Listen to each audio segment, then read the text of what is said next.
Simcoe County reported a 21% improvement in response times for life-threatening calls, along with a significant reduction in over-dispatching during the first year of the Medical Priority Dispatch System known as MPDS. Sarah Mills, the Director and Chief of Paramedic Services for the Simcoe County, noted that lower priority calls are being managed effectively and that the system allows ambulances to return to their communities more quickly than under the previous model.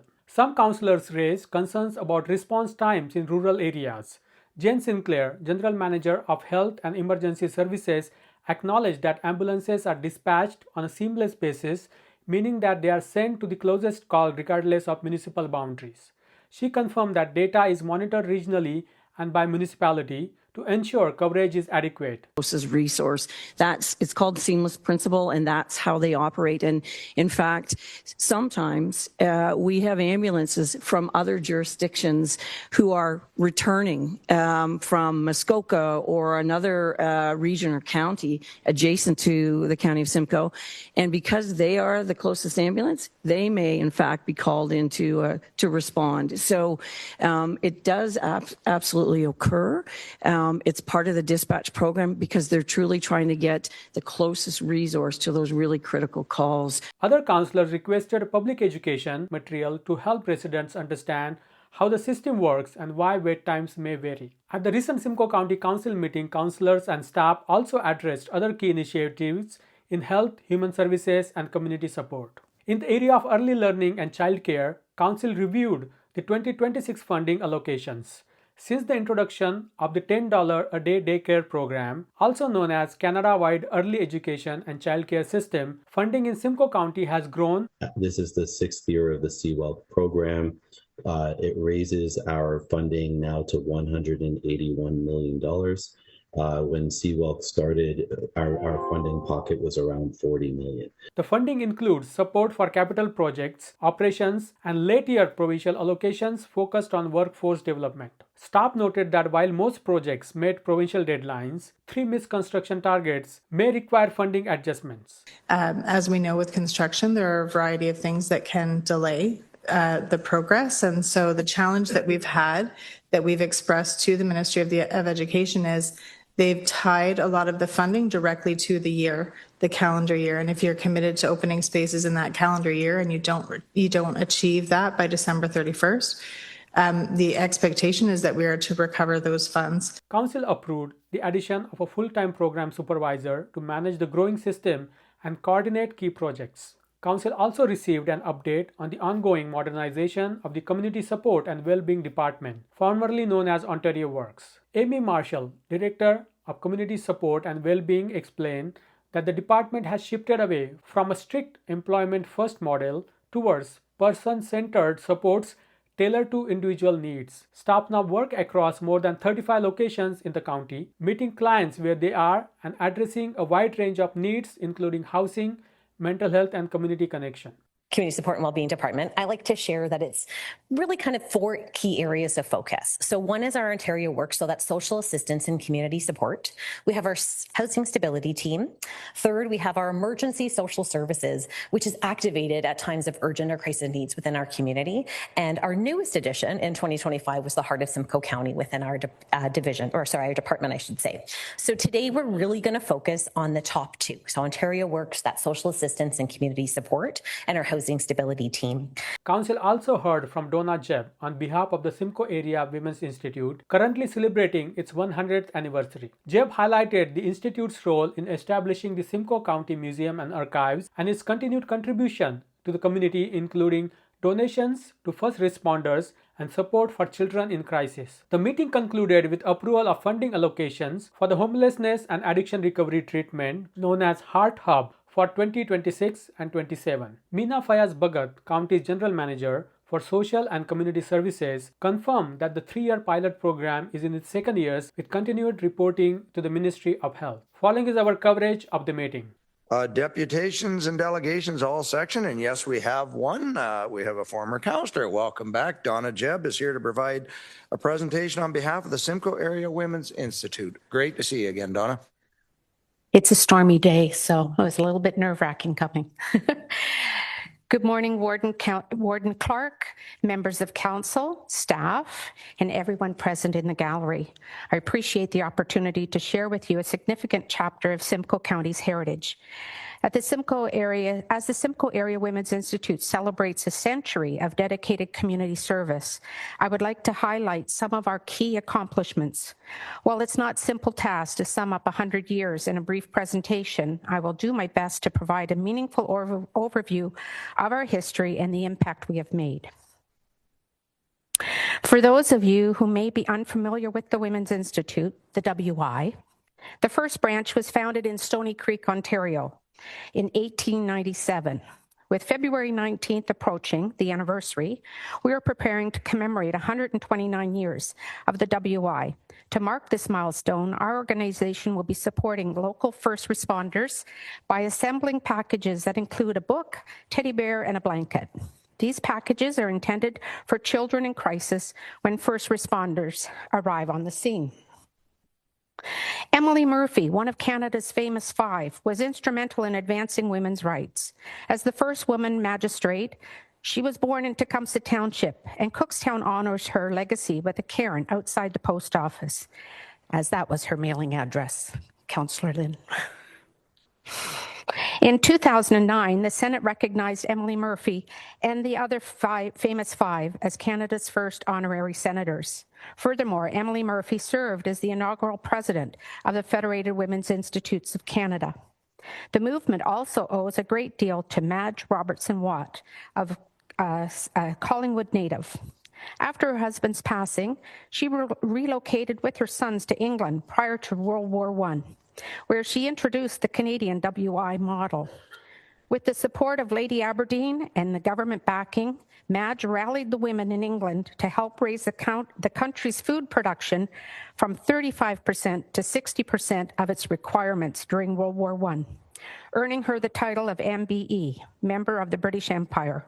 Following the war, Madge collaborated internationally to form the Associated Country Women of the World, ACWW.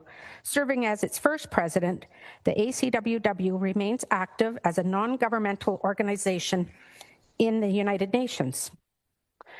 Both Emily and Madge have been designated persons of national significance by the Canadian government. Inspired by leaders like Emily and Madge, the Simcoe Area Women's Institute has consistently upheld its motto for home and country. The Institute began its journey by founding a museum to safeguard the county's history, a responsibility later passed to the county for ongoing stewardship. Additionally, the Simcoe County Archives, organized as a Women's Institute initiative, leveraging the Tweedsmuir history books to preserve documents, articles, and the record of local history. These histories have proven invaluable for municipal planning, including streetscape studies and recent research tied to former Highway 93, County Road 93. Thanks to a Trillium grant and many, many hours of volunteer work, the Tweedsmuir history books played a vital role in understanding the importance of County Road 93 and renaming it, and the importance during the War of 1812. The Alliston Women's Institute constructed a library to honor those who gave their lives in World War I. Across Simcoe area, branches have followed the example of these visionary leaders, making meaningful contributions to their communities and building upon past achievements. Many branches have already celebrated their own centennial anniversaries and more.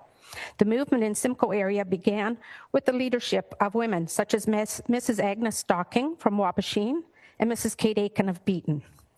Recognizing the need for a unified area, the Tweedsmuir history books recorded the establishment of the first annual convention, which impressively spanned 2 days with approximately 400 women in attendance, a remarkable commitment, especially considering the busy lives of women then and now. The Federated Women's Institutes of Ontario, the FWIO, states its vision as follows. We envision Ontario where women work together for safe, healthy families, communities, and pursue an enriched and balanced lifestyle. Women in the Simcoe area have truly embraced the vision, demonstrating through their ongoing efforts, which include organizing educational workshops, inviting guest speakers, advocating, preparing displays for fairs, leading 4-H programs, creating and donating quilts and crafts, teaching proper food preparation, sharing recipes, and serving our community dinners, enjoying lasting friendships and meeting new people. I'll just show you some more photos. There's different branches donating to our first responders, and we hope February 19th we're able to do the same.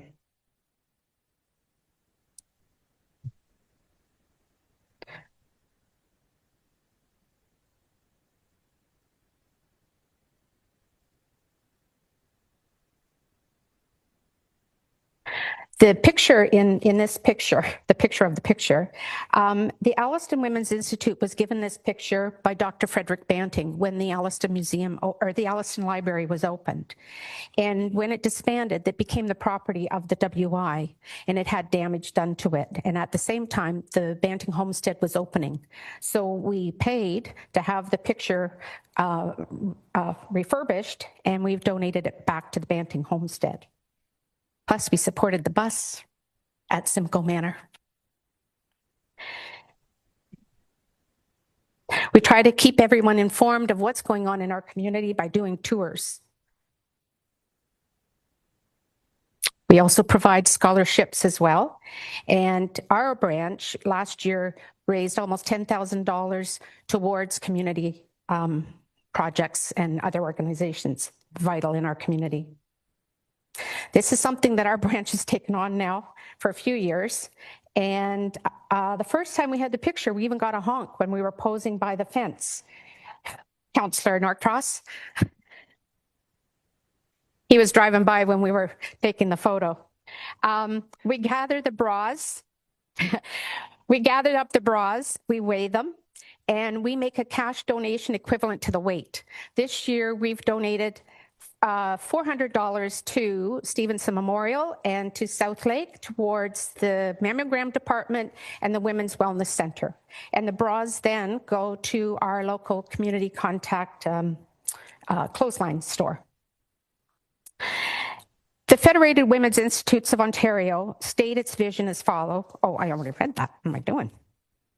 Today, I am here to reaffirm that the Simcoe Area Women's Institute remain active, advocating and contributing to our communities.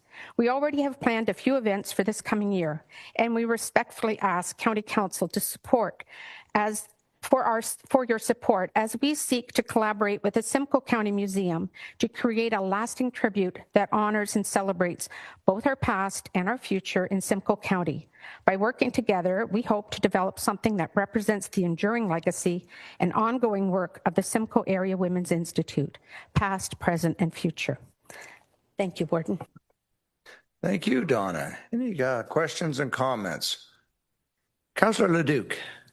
Thank you, Warden, and thank you, Donna, for being here today. And it's interesting, I was speaking with my comms team yesterday about what can we do to celebrate the 100th anniversary of the foundation of the Women's Institute. So I would ask you straightforward, have you looked at a proclamation that we could endorse on February 19th?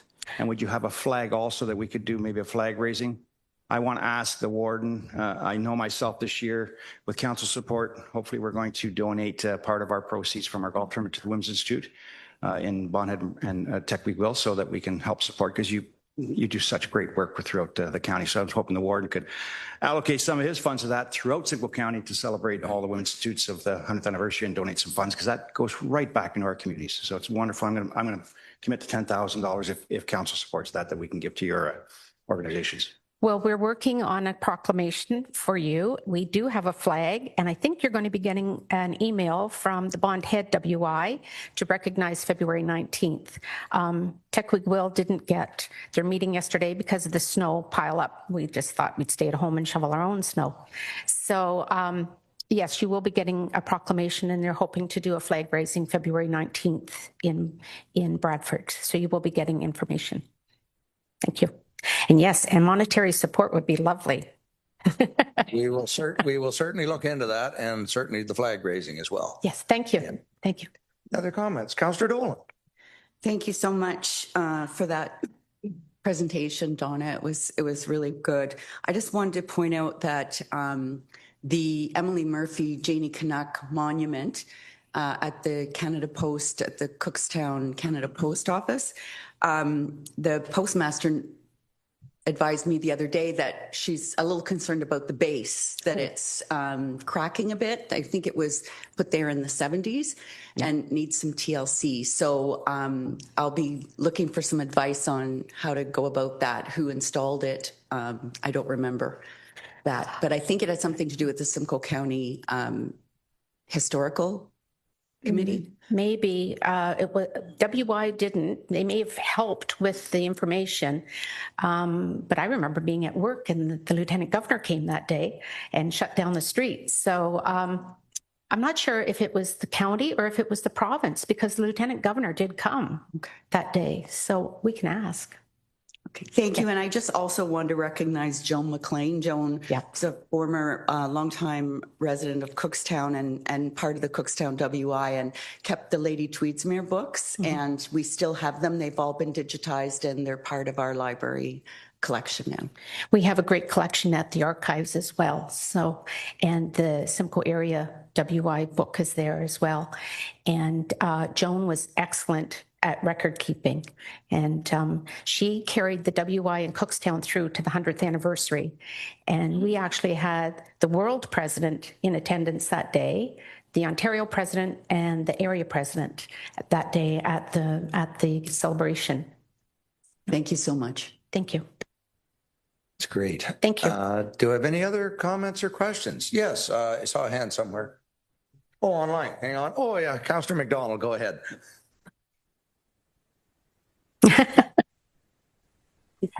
Thank you, Warden. Thank you very much, Donna, for your presentation. And I just want to say thank you to you, because I know that you're very heavily involved with the Women's Institute, and we hear all about it mainly through you, actually, in this area. So I just want to say that we're very proud of the work that you do and all of the Women's Institute, and we're so proud to hear that they're just as strong and in the community and continue to be that force. So thank you so much. Thank you. Thank you. Any other? I'll look online. I'm not seeing any other hands. And Donna, I believe you have my phone number. So Right, of course, I do. You'll speak dial, yeah. Thank you, Councillor. Perfect. Thank you.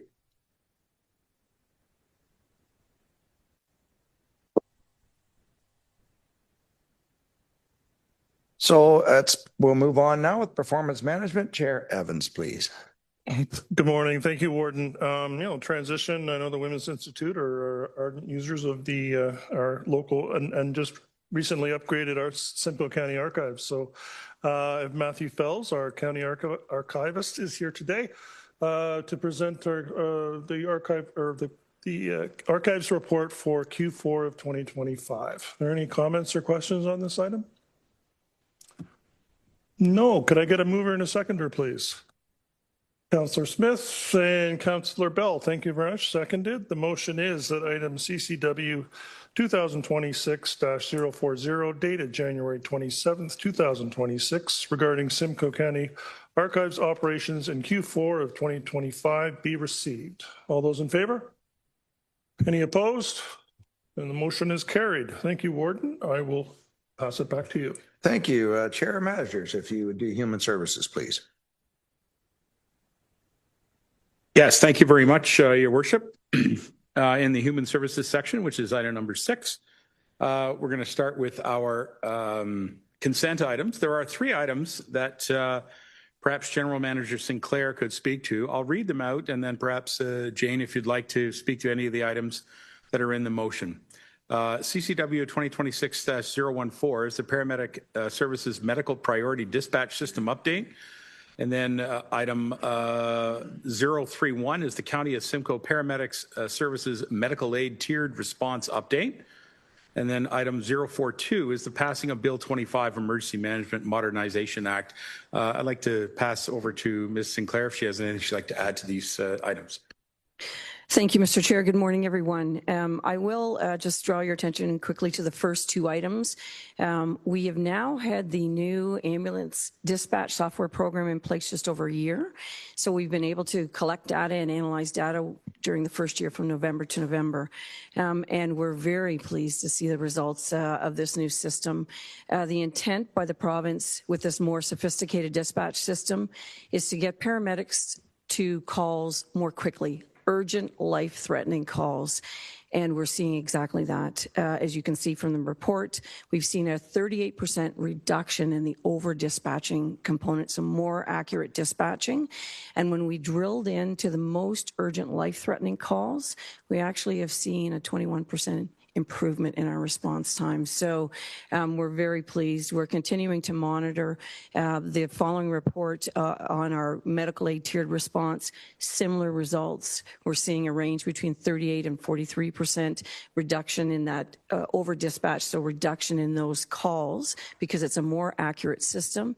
And we're seeing some improvements in terms of response time to the most urgent types of calls, such as sudden cardiac arrest calls. So you can see from the two reports, we're very pleased. We will continue to monitor and provide updates to County Council as we move forward. And the emergency management bill 25 has just been passed.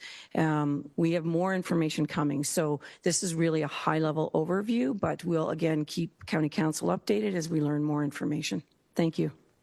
Thank you very much, General Manager. I see that we have our Director and Chief Mills here. I'll give the opportunity for the Chief if she has anything she wants to add to these reports as well. And congratulations on the great results on the dispatch update system. Go ahead. Thank you, and through you, Mr. Chair. I would just, echo what General Manager Sinclair has said. We are just happy to see these results to provide better, quicker, more urgent service to the communities in which we serve.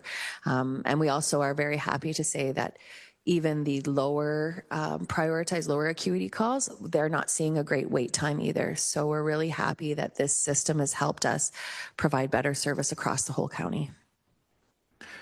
Thank you very much, Chief. I'll look to the floor. Are there any questions to, yes, go to Mr. Sandhu. Go ahead. Thank you, Chair. I want to begin by saying thank you to the whole team. Having a family member in paramedic services, I understand how hard this job is and how valuable this job is. I want to say thank you to each and every member. This is a good report. It shows that it's giving us a positive result. I do have a couple of questions and a suggestion. In the overtime breakdown and the missed breaks, if in future we can also have a dollar figure what the saving is. It says 21%, I think, saved on overtime, but what does that mean in dollar value to council? The two questions I have is, have we ever been any documented cases where MPDS misclassified a call that later became a life-threatening? That's one question. And the other one is there an audit process in place to ensure that under triage is not happening? And then I have another question I'll ask afterwards. General Manager or Mills? Go ahead, General Manager. Through you, Mr. Chair. To your question about the changing status of calls, that does happen. It happened in the previous program, the DPCI-2. It will happen periodically in the MPDS as well. The dispatcher garners information from the caller, and sometimes as the details come in, the more and more details that are coming in, the status may change. I will look to our Director-in-Chief to elaborate, but with MPDS, because it is a more sophisticated, they ask more questions, that the level of accuracy is much better. However, having said that, depending on the information received by the caller, the status can change during the call. So I'm pleased to hear that it is being recognized, and I'm sure that when we look at it and if needed, the questions are changed or improved in a way that the caller, when they call in, the dispatcher, whoever's taking the call, is asking very detailed questions that doesn't happen. But I recognize that it would happen time to time based on the information given in. The other question I have is the maximum wait time currently experienced with green and yellow calls. Do we track that, and how does that fare compared to the other data? And do we have a breakdown of by municipality in Simcoe County, how that wait time is for green and yellow? Through you, Mr. Chair. We do monitor the wait times for all calls. And so the less acuity calls, the lower acuity calls, yellow, orange, and green, they have wait times 1 hour, 2 hours, 4 hours. We are within those parameters on average, but we do monitor them very carefully. So I will look to our Director-in-Chief to elaborate on the processes around those. Thank you. Chief Mills. Thank you. Through you, Mr. Chair. Yes, we do track those, the yellow, orange, and greens quite closely because we do want to make sure that people aren't waiting significant periods of time, and we are meeting our thresholds. Those thresholds are set out provincially. So we work with our data collection teams, and we work with within our own team, and we really monitor them closely. They're as important. I mean, they're as important to us overall for the county or for the communities to make sure all of these calls are serviced in the appropriate timelines so that people aren't waiting long times for ambulances.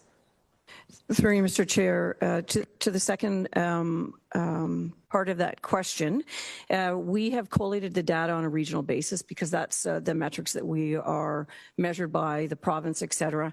We can delve in on a municipal basis just to analyze to ensure there isn't any outliers or there isn't anything happening in particular in one municipality over the other. So we are able to collect the data and measure that in that method as well. However, for the purpose of this report, we've pulled together the data on a regional basis, but we do monitor across on a by municipality basis too. Okay, thank you, and very good job. Thanks. I agree. Very good job. I'd like to go to online to Councillor Laux, and then I see Councillor Leduc is available. So go ahead, Mr. Laux.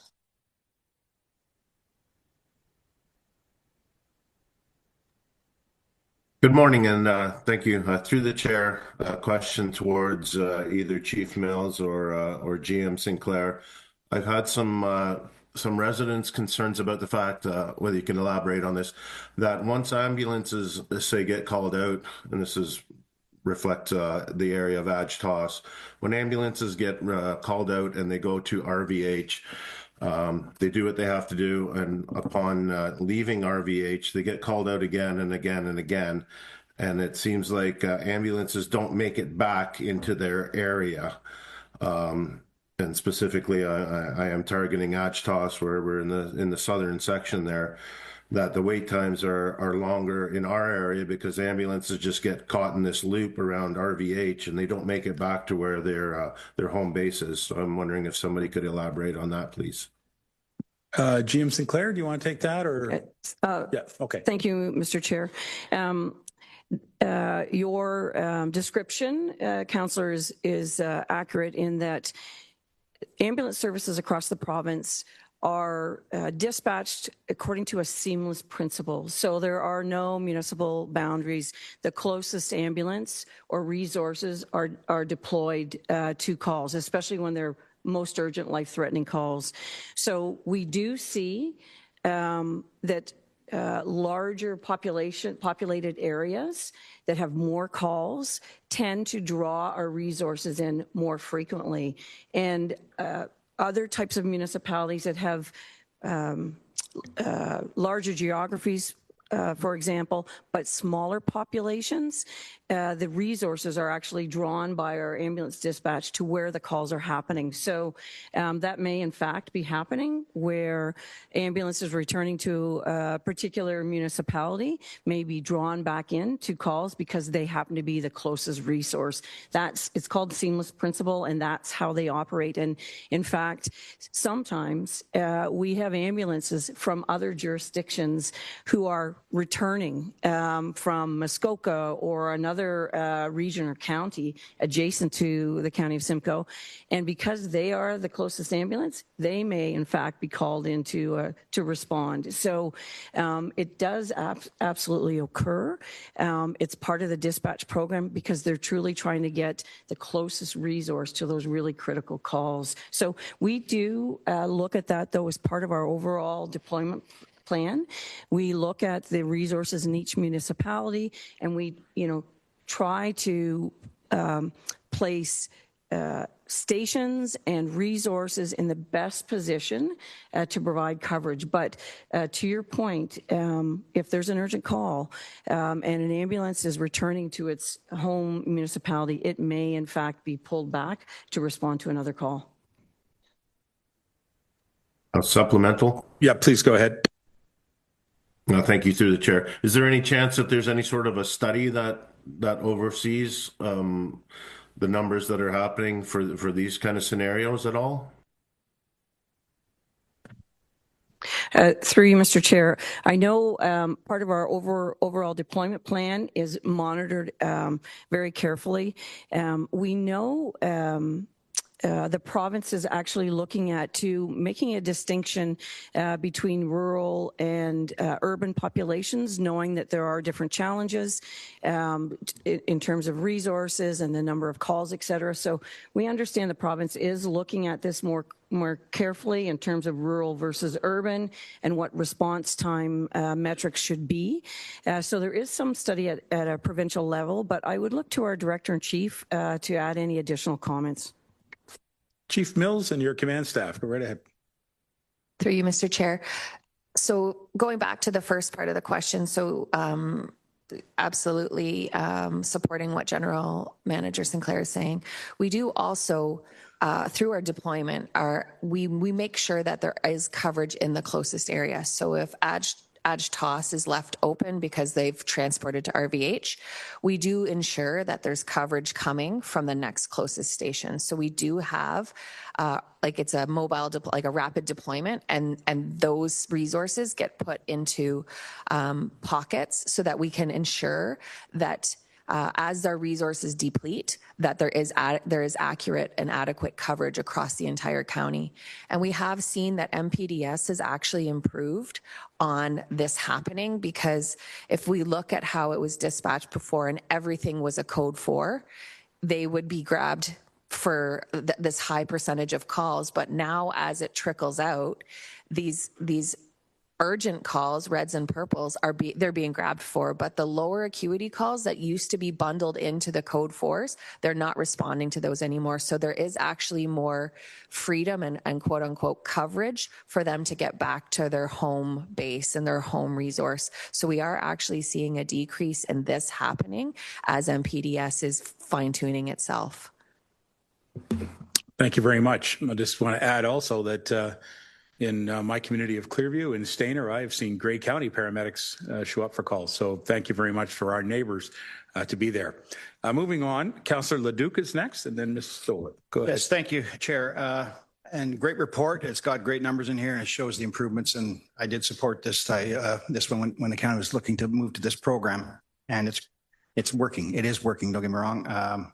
But I love the question from Councillor Sandu and the question from Councillor Locke. It is difficult when you're further away from a hospital to get your ambulances back into your community as other calls come in. They dispatch all over, and we see that. We see York Region ambulances, we see Grey County, every other ambulances coming into our area. So it is a system that works throughout the area. My question would be, do we tell the person on the other phone what code they're in, as if it's purple, red, orange, green? Do we tell them what area they're in, so they're aware of the potential that it's not an emergency call and they will be dispatched accordingly? So I just wondered if we let them know that, if that's something that. Good question, Jane. Through you, Mr. Chair, I'll just to provide a summary answer, and I'll look to our Director-in-Chief to elaborate. I know if a call is dispatched and it's a lower acuity, so green, let's say a level green, there is a requirement for the dispatch to advise them, and they are to check in on them regularly during the wait period. But in terms of the details they're provided, I'll look to our Director-in-Chief to elaborate. Thank you, through you, Mr. Chair. So absolutely what General Manager Sinclair is saying is what happens is when they're on the phone, when someone calls in to 911, they don't get told what color they are. I think that would be too confusing for them. But what they get told is there will be a delay. And then they say, if anything changes, call us back. And then they call regularly. The dispatcher calls regularly to ensure that the patient condition hasn't changed. So if they were to call back and find out that the condition has changed, they would internally up the priority and send that ambulance faster. So this is really important for the public to understand that the information that they give the dispatchers, the accuracy of that will absolutely help get the resources there more appropriately and in the time required. So that's something that, we're going to take away and work on with our communications department of making sure that we understand that or communicating to the public that what they give us is how quickly or how accurately the ambulance is dispatched. Okay, thank you. And a follow-up, if you don't mind. How do we record when we enter the green area, how do we record the time arrival of the ambulances? Do we record that from the first call, or do we record the time of arrival when the ambulance is dispatched?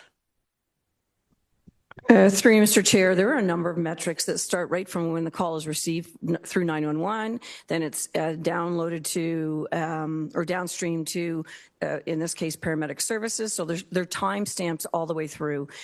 We typically measure the time from when our paramedic crew receives the call from ambulance dispatch to when they arrive at the patient's side. But I'll look to, again, Director-in-Chief to confirm. Thank you, through you, Mr. Chair. All times are captured in the dispatch. So when you call, it's time-stamped. When the crew is notified, it's time-stamped. And then when they are mobile, it's time-stamped. When they, when they arrive scene, it's time-stamped. So every single piece along the way it's time-stamped for. So there might be a delay between when the call comes in. So that's where we're seeing the crew notified is the call comes in, it's time stamped. And if it falls into a lower priority, the crew won't be notified. So it could come in at, let's just say 1 o'clock.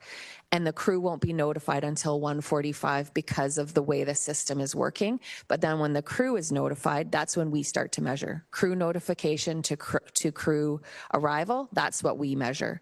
We always look at the notification time between our dispatch center and the crew, like how long it's held. That's their metric that we kind of oversee, like keep an eye on. But ours is our big one is the notified to time of arrival. Okay, thank you. Thank you, Councillor Ledoux. Councillor Dolan and then Councillor Smith online. Thank you very much for the report. I'm interested in knowing, and maybe this isn't a fair question for you, but how it's impacted the relationship between the local fire and emergency services. I think under the older system, there seemed to be some duplication. You'd see a fire truck and an ambulance arrive at all the calls, and I wonder, has this system changed that at all? Okay. Through you, Mr. Chair. Again, I'll begin with an answer and I'll look to our Director-in-Chief. I can tell you overall, the relationship between fire and paramedic services in the County of Simcoe has improved dramatically. Part of that is equating to our quality of care program. We have many of our partner fire services involved in our quality care. And so we have the same training and education on those skills that fire are actually responding to. And since that has been in place approximately 5 years, I believe now, we've seen a dramatic improvement in communication, ongoing communication, and that working relationship. So we've seen some really positive relationships develop. In terms of the MPDS, again, I'll look to our Director-in-Chief to comment. There are fewer calls, and I know our base hospital physician is working very closely with fire representatives and our paramedic leadership to understand the various types of calls and look at solutions when there are wait times for fire services. But I'll look to Director-in-Chief Mills. Chief Mills. Thank you, through you, Mr. Chair. So when it comes to the relationship between fire and paramedic services in the county, there's a couple of things that are happening. So we have our QCP program that has really, really improved the relationship and the working relationship between our services all throughout the county. We also have on the preface of MPDS coming in, with our base hospital physician and our leadership team, we actually started meeting with the fire chiefs to kind of prepare them for this so that it wasn't a surprise to them on scene. And we actually have a very good working relationship with the fire chief group within the county. So we did a lot of work on the front end to give them insight and to give them some understanding, but also give them some say in it. So we're actually finding now that the fire departments are, from our lens, their feedback has been that they are now going to the calls that they're the most impactful on, and they're not going to the calls that they felt like they weren't impactful on. So we've actually seen that on a like a frontline level, as well as from a leadership level, improve the relationship and improve the communication between the two services. And it's something that we value with our fire chiefs. We value that close working relationship. Thank you very much. We're going to go to Councilor Smith and Brian Smith, and then Councilor Snell after that. Brian? Thank you very much, Mr. Chair. Good morning, everybody. And, I must say, back in 24, when the MPDS finally got rolled out, I had some concerns because we went from codes to coloring. And my concerns were, is that going to create any issues? But what I can tell you in speaking with paramedics and speaking with our fire chief and our firefighters, is that this has actually been the opposite. This has been quite seamless, and it has been a massive improvement. I can tell you that our fire department is now responding to many less calls than they used to have to respond to on a regular basis. Our ambulance times, as we're seeing here through the report, are increasing greatly. So congratulations, Chief Mills, to you and your team and each and every paramedic out there on the street, because this is essential to life-saving in our communities. I just want to add to Councillor Locke's comment in that, ambulances are being withdrawn from our communities. I have heard this for years. I still hear this from different families at different times when they've had to access emergency services. And what I've heard on probably 4 or 5 times is that, they were surprised when a Grey County ambulance showed up or a Peel Region ambulance showed up at their door. And my answer to that is always, well, so the system's working. But the fact that smaller municipalities are seeing longer response times, not always, but on some occasions, because of this system and the ambulances being drawn to busier areas. I'll just use Barrie as an example here. Could be Bradford, West Gwillimbury. That's the only concern that I still have. And how do we look at ensuring that coverage is there for these acute calls, the purples and the reds, if you will? I know that we're doing it. We're doing better each and every day. I cannot praise our paramedic services enough. But when it's a purple and red call, seconds and minutes matter. And if you live in a rural community where you're seeing longer wait times, and a lot of the time that's because the ambulances aren't getting back to their station, and the system, which is sending an ambulance maybe from Wasaga Beach to the town line of Collingwood or vice versa to make sure that coverage is there, it's still critical time. So I just like to see or understand how we're looking to improve upon that. And I know the rapid response units help with that, so on and so forth. But these are critical times. Thank you so much. Director? No, send that right to Through you, Mr. Chair. Just to quickly respond, Chief Mills mentioned it. When vehicles or resources are pulled to the nearest call, it's a dynamic deployment plan. And so dispatch is automatically moving vehicles behind the scenes. It's actually quite amazing how many vehicles are being repositioned on standby and moved into various areas. So every time a vehicle is responding, the dispatcher is looking at the larger picture and conveying to other crews to move into position. So the dynamic nature of the deployment plan actually helps to fill in where resources are being pulled. And that's an ongoing 24/7 basis. However, we do also have a number of mitigation strategies to help in some of the more rural, less densely populated areas, such as we have the incident response units. We have hybrid response units that are paramedics that also have community paramedicine that can be placed in some of those more rural, less populated areas with fewer calls so that they can be available. So there are a number of strategies that our team continuously works on to try and place resources in areas to mitigate for other populated areas where there's larger call volumes. So it is part of our deployment plan and is something that we're constantly striving to ensure we're filling resources in areas across on a regional basis, not in just the most populated areas. All right, thank you very much. Let's move to Councillor Snell. Go ahead. Thank you, Chair. Through you. Thank you so much, to the entire emergency response team. I think this is significant, given that we're just slightly over a year of implementation. To have worked out the kinks and to be seeing these types of results is substantial.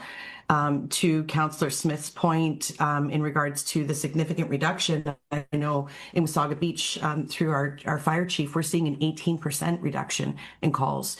And when emergency response or our fire department is oftentimes at the top of our budget piece next to public works, that's huge for the taxpayers. And I think this is, again, just another great example of having upper tier governance so that we can all maximize efficiency, and especially in this very costly and vital service for our community. Separate from the reduction in cost, we don't see it and hear as many sirens in our community. And that speaks volumes and has great impact in just community well-being. And I've noticed that myself personally.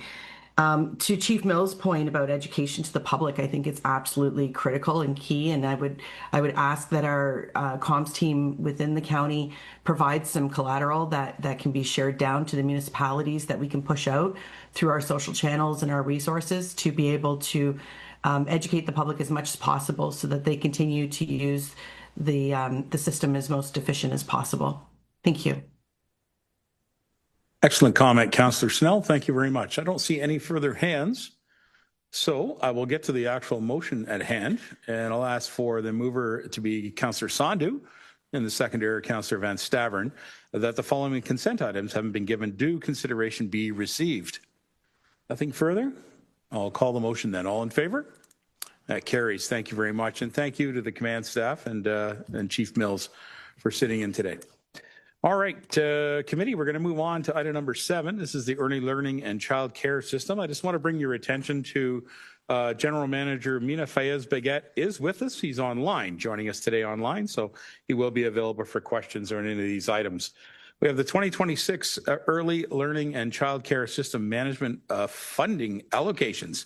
And so I have the recommendation here in front of us. Perhaps I'll go directly to GM Fayez-Baguette. Is there anything you'd like to add to report 2026-030? Mina? Thank you, Mr. Chair. So this is the annual allocation report that we do for our children's services and early learning system management funding. So just flagging that this is the 6th year of the CWELP program. It raises our funding now to $181 million.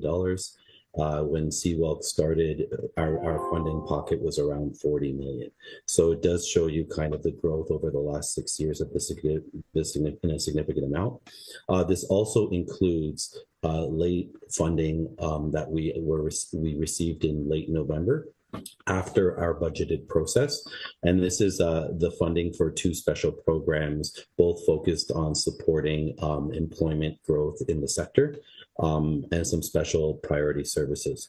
So with that funding, there was an allocation for staffing. And so the report does also request council approved staffing.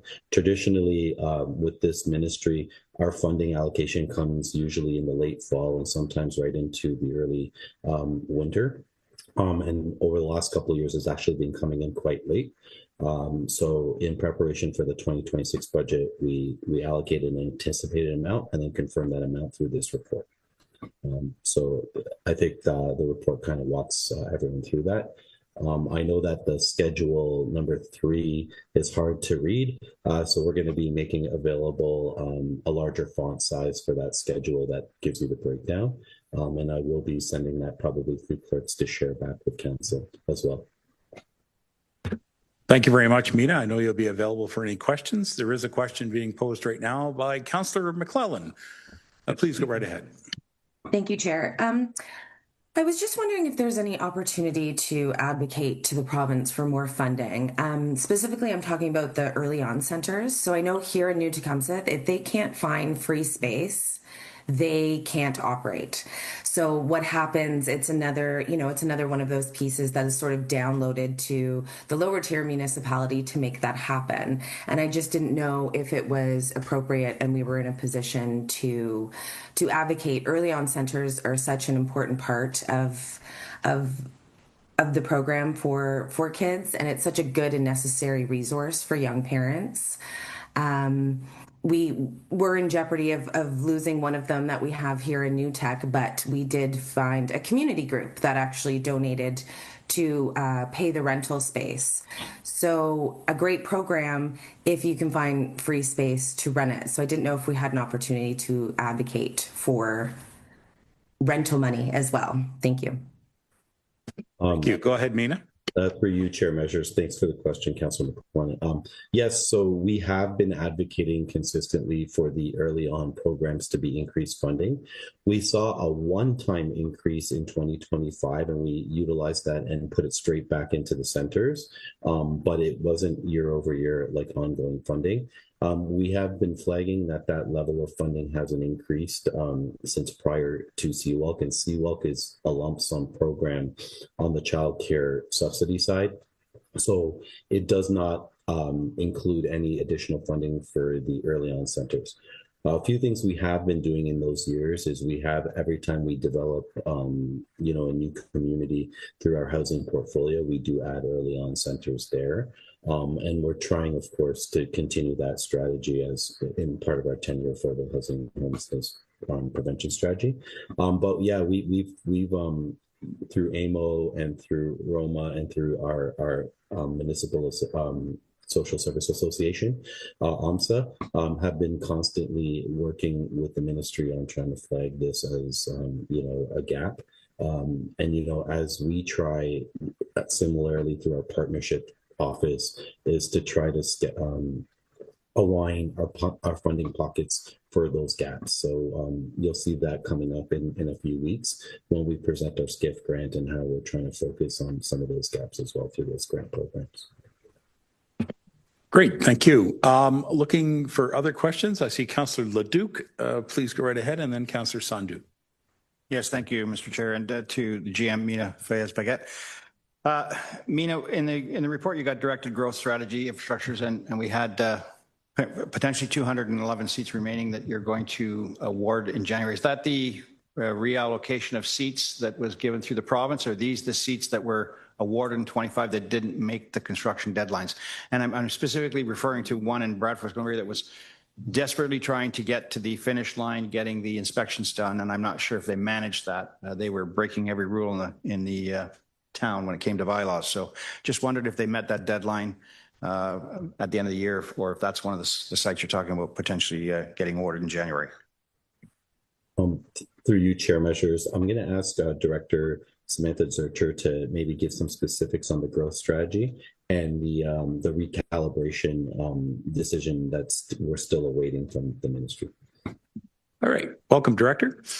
Thank you very much. Through the chair, that's a great question. The program you are referring to did open on December 31st. It did get their license in time. So that one was complete, but there were 3 others that did not. So as we know with construction, there are a variety of things that can delay the progress. And so the challenge that we've had, that we've expressed to the Ministry of Education is they've tied a lot of the funding directly to the calendar year. And if you're committed to opening spaces in that calendar year and you don't achieve that by December 31st, the expectation is that we are to recover those funds. It's a significant amount of funding when we're talking about capital builds for space. And so it's something that we've expressed to the ministry as a concern that we have so that we can address this moving forward.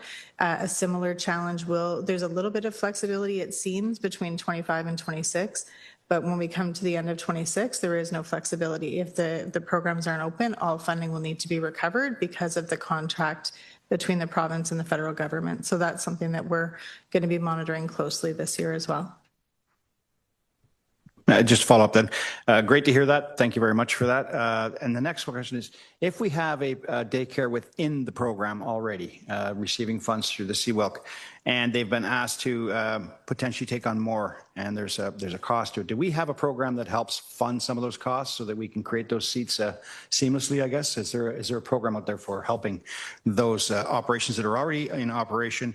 They're just allocating, they're getting more allocation through the CWELC funding at the end of the year. Is that something we have or not? GM Faiz begin. Through you, Chair Measures, I'll ask Director Zurcher to also maybe address this question.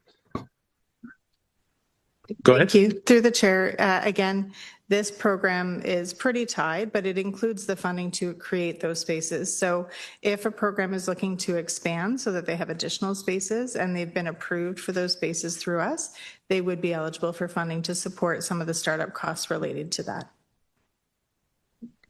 All right. Thank you very much.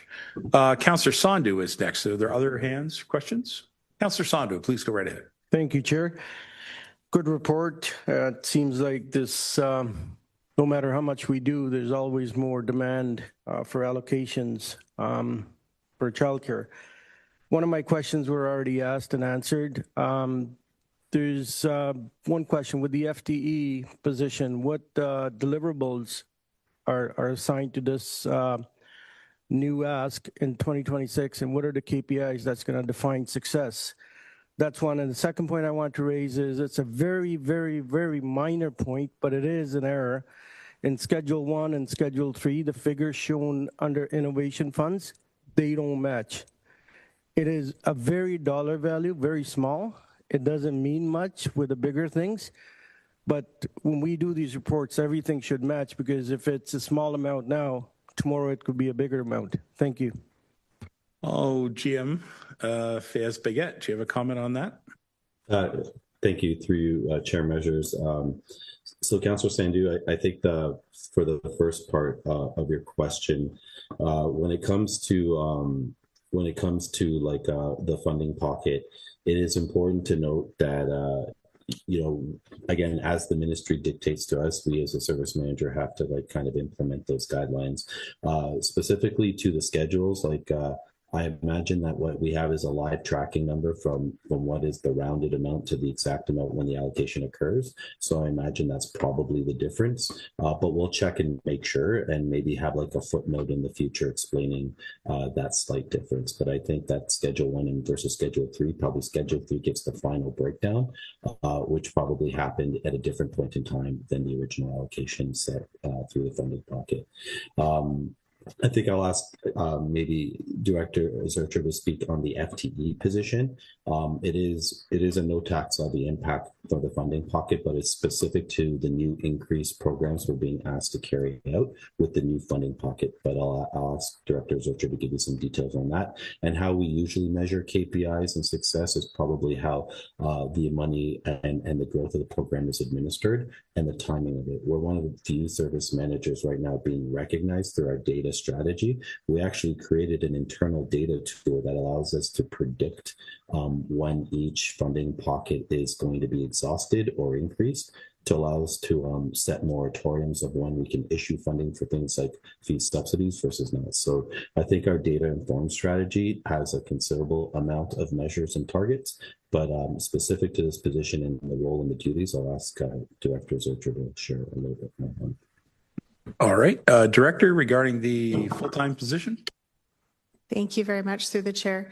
So one of the schedules is also our service system plan, which covers all of the KPIs that we work through and towards as a department. So there aren't specific KPIs that will be assigned to one individual. However, what I will say is that as the CWELC program has grown, and Mina identified, I think prior to 2020, that our budget was somewhere around 49 million. We're now at 181 million. We've had a pretty significant increase in the expectations that we're required to meet for the province.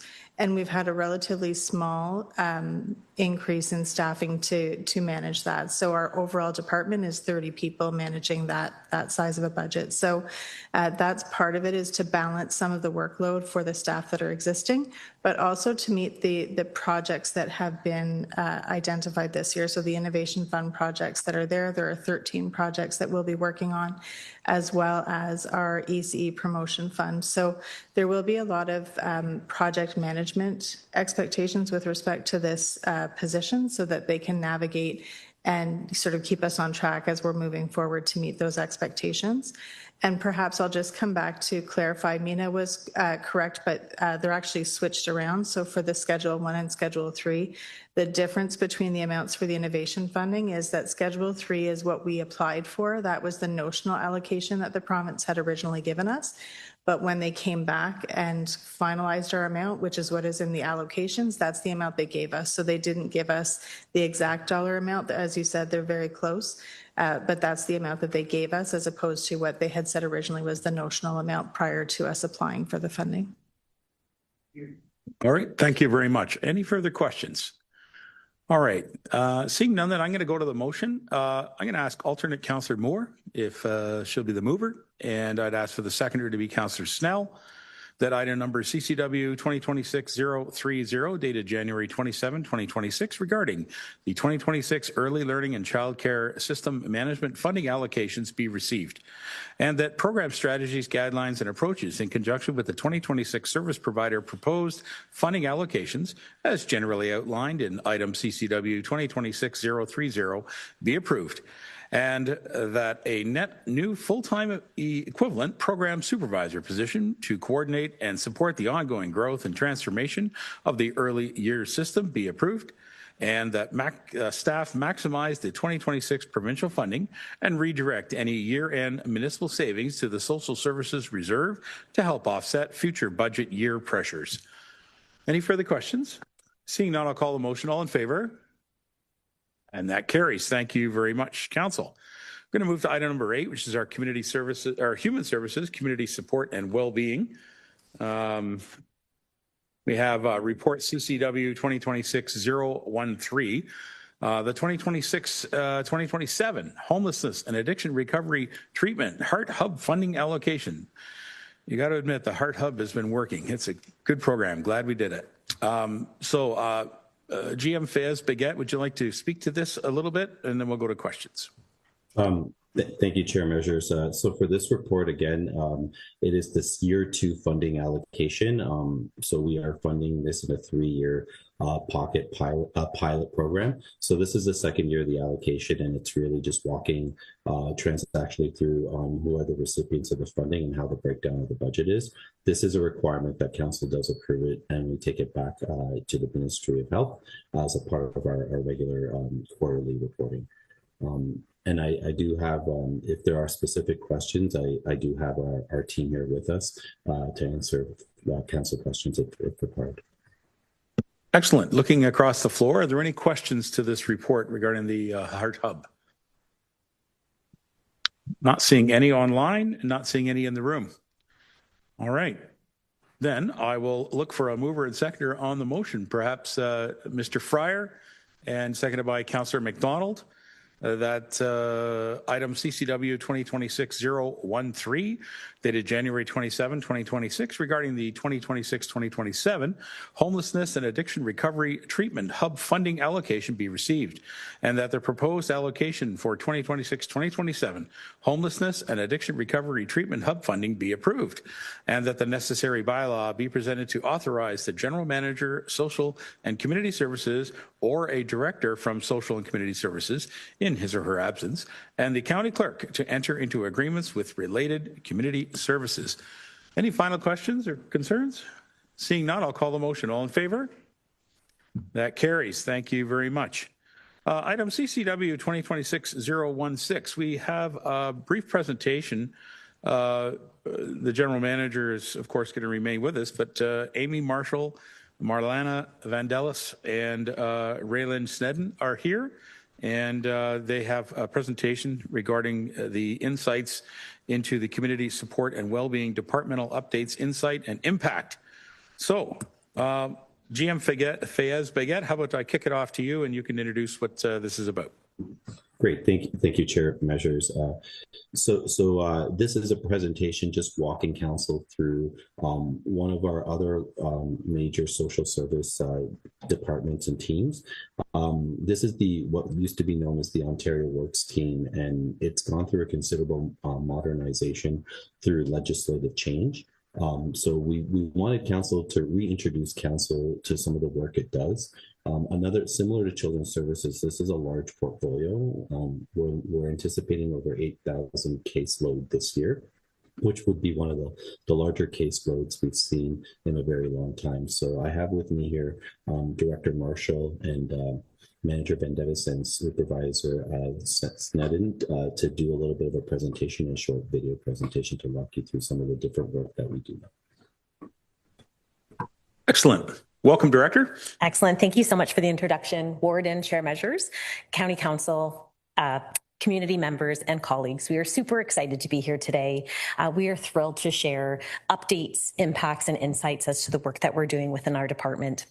Now, we're not here for specific asks today. We're actually here to tell a story, the story of the dedication of the Community Support and Wellbeing Department and the work we're doing and how we're doing the work to create meaningful change for folks across the county. And that's what we're here for today. So many of you actually might remember us from our former name, which is the Ontario Works Department. So in 2025, we went through a review, a reflection, and some consultation to adjust that name. It's not just a name change. It really is our ability to highlight, identify, and align with the work that we're actually doing within the community. Now, that being said, yes, of course, we continue to deliver the Ontario Works program. However, I really want to highlight that remains a critical function of the work that we do. However, it's really one part of a broader system that's providing a responsive needs within our community. Now, when we take a look at our Community Support and Wellbeing Department, I like to share that it's really kind of 4 key areas of focus. So one is our Ontario Works, so that's social assistance and community support. We have our housing stability team. Third, we have our emergency social services, which is activated at times of urgent or crisis needs within our community. And our newest addition in 2025 was the heart of Simcoe County within our our department, I should say. So today we're really going to focus on the top 2. So Ontario Works, that social assistance and community support, and our housing stability team. Together, they truly pull together. Well, I guess together they truly are highlighting and showcasing the depth, the flexibility, and the impact of the services delivered by our exceptional team. Now, our goal today is simple. It's truly to give you a clearer picture of the work that's happening on the ground, the people behind that work, and really the meaningful impacts across the county. So with that, it's my pleasure to invite Marlana Vandevis to share a fulsome overview of our service delivery. Good morning, everyone. Thanks, Amy. So I'd like to walk you through a transition that we've been going through in the Ontario Works Department, now Community Support and Wellbeing, since 2024. Prior to 2024, you may remember Ontario Works as being a very employment-focused program where the expectation is that folks were coming to us for financial assistance. The expectation is that they were participating in job search activities. Unless there was a reason that they couldn't. Perhaps they were looking after young children. Perhaps there was a physical limitation. Well, we all know that folks coming to us for assistance may not ready to take the first step towards employment.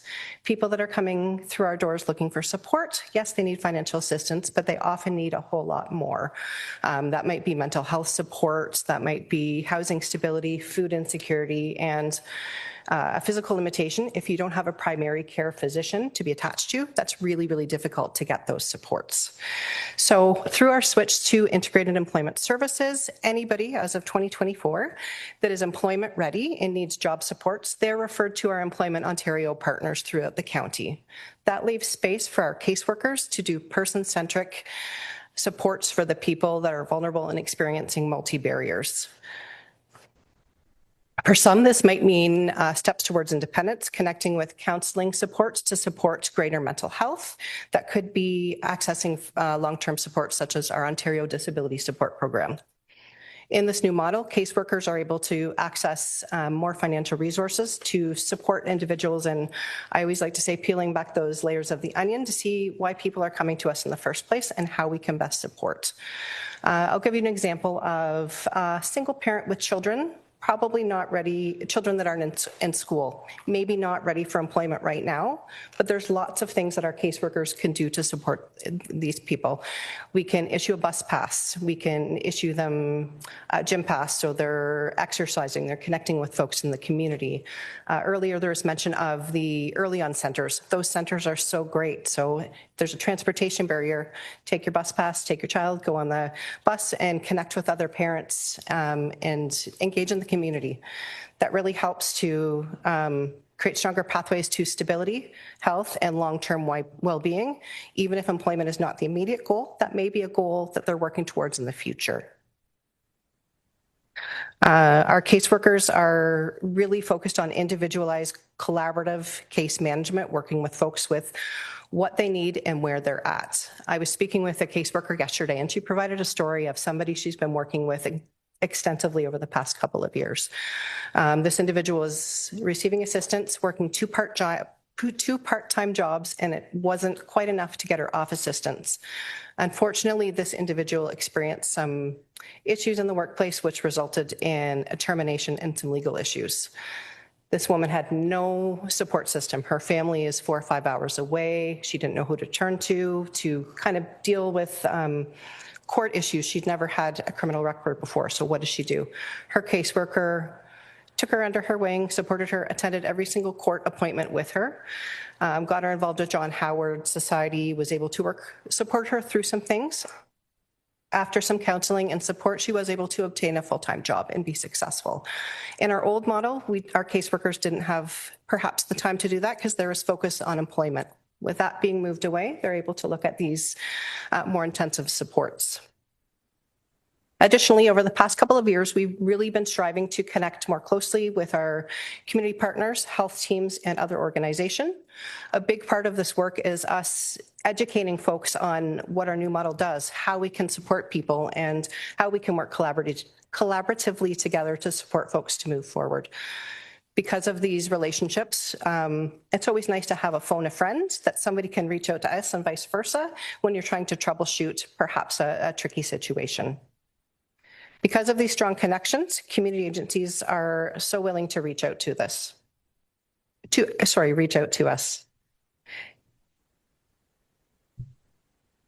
A big shift too is our presence within the community. You'll recall something called the pandemic, and it's hard to believe that that was 6 years ago. We were able to pivot a lot of our formerly in-person services to phone. Phone was great. In-person is always better, and we're really striving to make that a priority when we're providing support to residents. Thanks to the shift of wanting to meet people, I'm really, really pleased to say that our caseworkers are now in over 35 locations throughout the county, trying to meet people where they're at in locations where they're comfortable, and truly really reducing some of those previously existing transportation barriers. I'm going to use the example of the town of Wasaga Beach. Our caseworkers are now in the really lovely, beautiful library recreation space. They're in the Employment Ontario office, as well as the food bank. Previously, individuals in Wasaga Beach had to take transportation to get to Collingwood, so huge impact to meet people where they're at.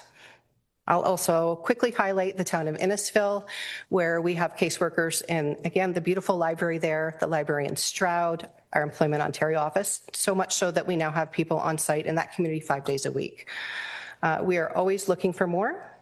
We are currently in our shelter systems, gender-based violence organizations, food banks, et cetera, and we are always looking to expand more so we connect with folks where they're at. I'm going to now show a video that highlights the impact from the perspective of one of our caseworkers, as well as connections with the Sharing Place in Orillia Food Bank, as well as Agilic, our employment provider in the Orillia area.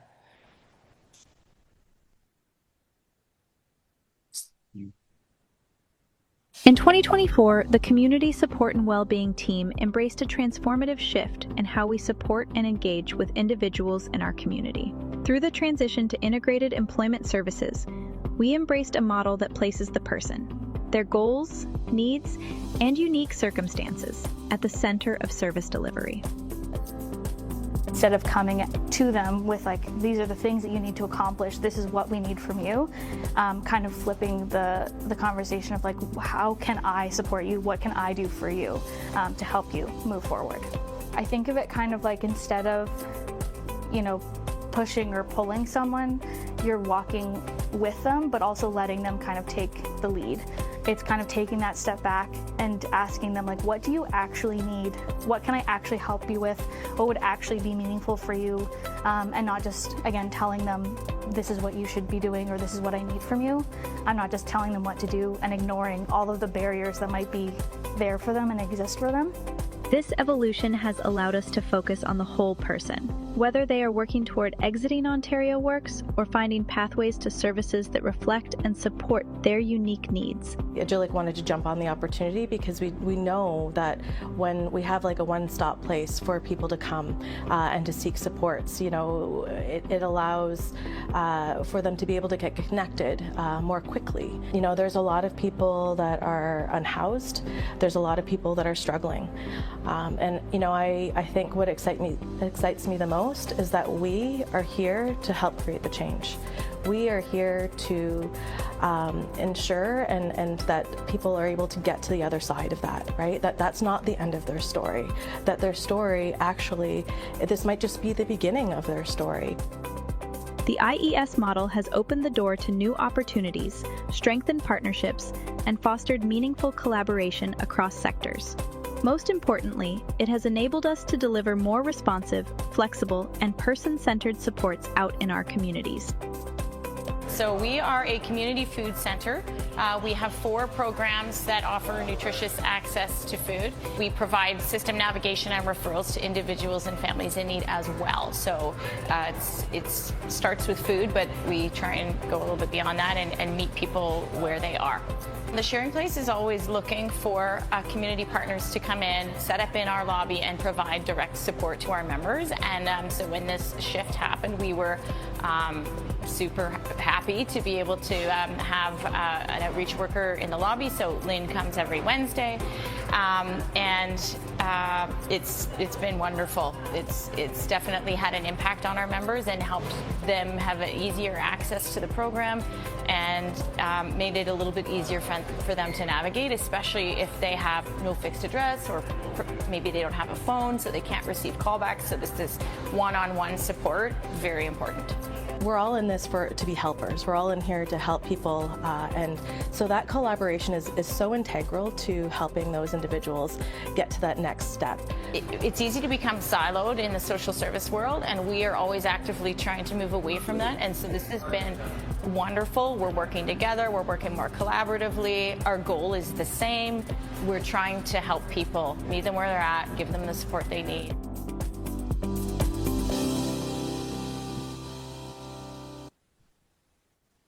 I'm going to call Raylyn up. She's going to walk through some of our health sector partnerships.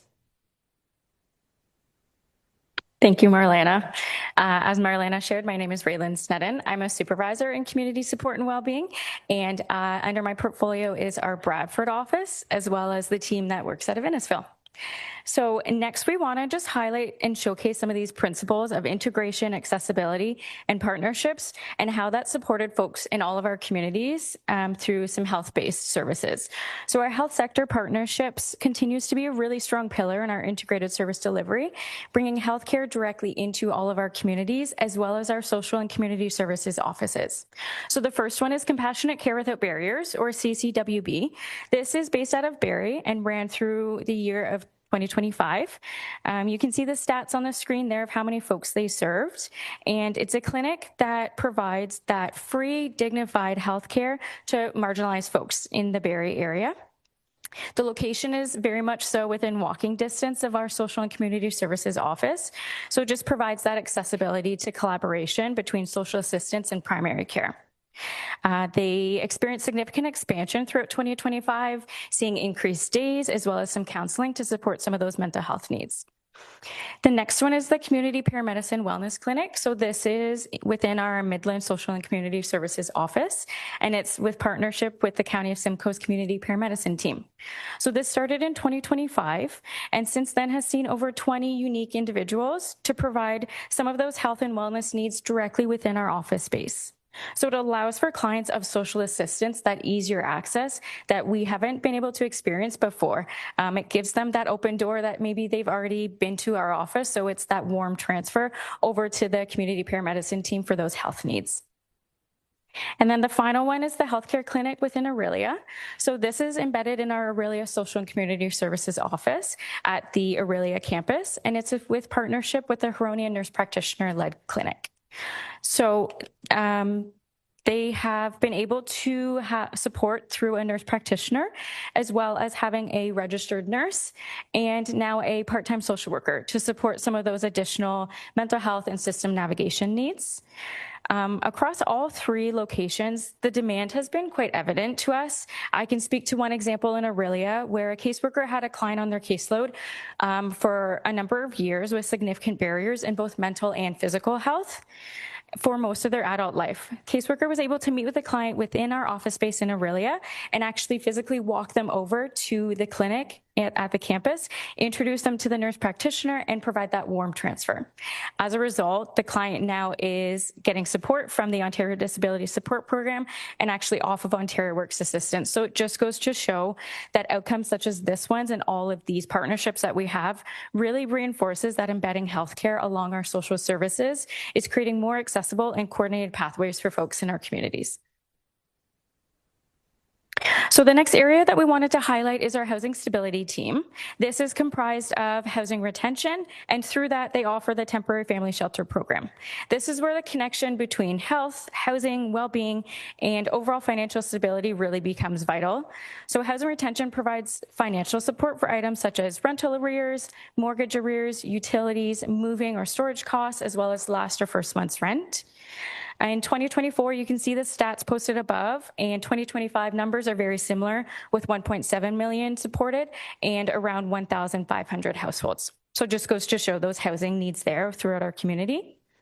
And the housing retention team also provides the temporary family shelter program. This used to be called the motel voucher program, so it's now for families that are needing that immediate housing need and are currently experiencing homelessness. So folks will call into our housing retention line, and our staff will screen and intake the individual for eligibility. So you can see again on the screen, we have 150 applications that we've been able to support since the rebrand in October 2025. And of that 150, we've actually successfully been able to divert 101 folks, just meaning that they've had additional housing opportunities and they haven't had to use our programming. So looking ahead in community support and well-being, our focus is building on what's already working and preparing for continued growth and for what's to come. We truly remain committed to delivering our impactful services. We want those to be person-centered and constantly evolving based on the needs. So the first way we want to ensure that we're doing that is strengthening service delivery models. We want to continue doing what's already working, building off of that, but remaining flexible and responsive to the needs within our communities. We want to continue to work with our partnerships within the ministry and our Employment Ontario partners, as shared earlier, in order to build on our already existing and established integration of social assistance modernization. We have an ever-growing caseload as well, with so many folks with multi-barriers, and we're seeing a lot more higher needs. So just trying to get creative in how we're providing services is a key component with our service provider. And then the next part we want to do is by expanding our community presence. So Marlena spoke to this a little bit. We're already in over 35 locations outside of our social and community services office spaces, and we want to continue to see that grow. It not only provides that accessible service for those vulnerable folks in our communities, but it also builds on partnerships with those community organizations, which ties nicely with our next one, which is building strong partnerships. We recognize that collaboration drives better outcomes, and continuing to focus on those partnerships really will only align us further with serving our community's most vulnerable populations. And lastly, expanding our health sector partnerships. It's been truly incredible to see the impact and the growth through Orillia, Midland, and Barrie, like mentioned on the previous slide, but we want to see that grow county-wide so that more people have access to that preventative and integrated care. So on the slide, you'll see all of our names posted. If anybody is interested in connecting with us, we would just encourage you to reach out to General Manager Mina, and he can connect you with us. So that concludes our presentation. Thank you. Well, thank you very much. I'd just like to state that Ms. Marshall, your team are doing a terrific job. You can tell in the video, you could see very clearly there was a lot of dedication to the role, as well as compassion for the work that they do. So thank you very much for the work that you and your team are doing. At this time, we'll look to the floor. Are there any questions from the floor? I can see Councillor McDonald and Councillor Snell. How about McDonald first and then Snell, please? Thank you, Chair Measures. I know that we all know that we have these organizations in place, but until just recently, I got to see it at in full work, and I have to say that it is amazing how the work is done and how the clients are treated. And I just wanted to say a special thank you to General Manager Mina Fayez-Baguette and his whole team, because I was part of trying to match their clients up with them. And one of the feedbacks that I received from those clients was I was listened to and I felt like I was human again. So I just want to say thank you very much. There are only a few of them, but I think we'll see more and more that have to reach out and use these services. And I know that we are that they're going to be in the best hands possible. So again, thank you to each one, and thank you very much, Ms. Marshall, for your presentation, and to your whole team. Well said, Councillor. Thank you. Councillor Snell is next. Looking for others. Go ahead. Thank you, Chair. Through you, I think, thank you, ladies and GM Fayez-Baguette for this great presentation. Again, I think this is a perfect example of the benefit of an upper tier level of governance to support our municipalities, because individually we would not have the capacity or the skill set to be able to manage this very complex portfolio. And when we look at the process of moving through our personal advocacy through any sort of system, especially one that's this complex and large, it's difficult for individuals, and they often get lost and they fall through cracks, or they just give up because it's just too complicated. So doing this massive shift in your approach for services is so greatly appreciated for our most vulnerable residents. And, you know, much like our paramedics, you're absolutely essential for the health and well-being of our communities. So thank you for the very difficult work that you do with the individuals that you support. Looking at your report, what really popped for me is the numbers. You know, the fact that just looking at my notes here, so in 2022, it was 4,555 households. And then in 2024, it jumped 41.6% to serve 6,450. And then looking to grow that much in 2026. My first question is, what do you attribute that to? Outside of, obviously the socioeconomic pressures in the world today, but is there anything specific that you can kind of see where that number is coming from? Is my first question, and then I have others, if you don't mind, please. Take that directly. Yes, go ahead, Mina. I'll take it right to you. Thank you. Through you, Chair Measures. So generally speaking, those number increases are probably, there's a couple of factors.